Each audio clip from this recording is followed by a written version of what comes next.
We'll guide you through how to use Trello for project management, ensuring you can maximize efficiency and organization.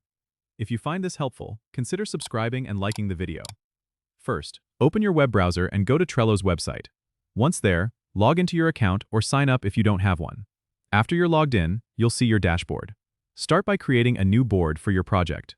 Click the Create New Board button, give it a descriptive name, and choose a background color or image that suits your style. Now, you'll see a blank board with a default list.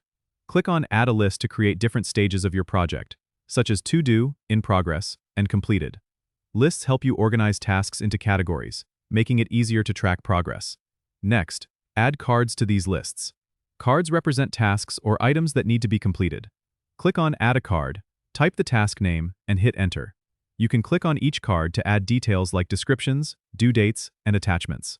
To keep your team informed, use the comment section within a card to leave notes or updates. You can also add team members to your board by clicking Invite and entering their email addresses. Assign specific tasks to team members by clicking on a card, then selecting members and choosing who should handle it. To make sure nothing falls through the cracks, use labels for categorization and set due dates to keep everything on schedule. You can also automate workflows with Butler, Trello's built-in automation tool, to save time on repetitive tasks. Remember to regularly update your board by moving cards through the lists as tasks progress. Trello offers a calendar view if you prefer to see tasks in a timeline format. Simply click on the calendar power-up to enable it. And that's it. With these steps, you can efficiently manage your projects using Trello. Don't forget to subscribe and comment if this helped you out.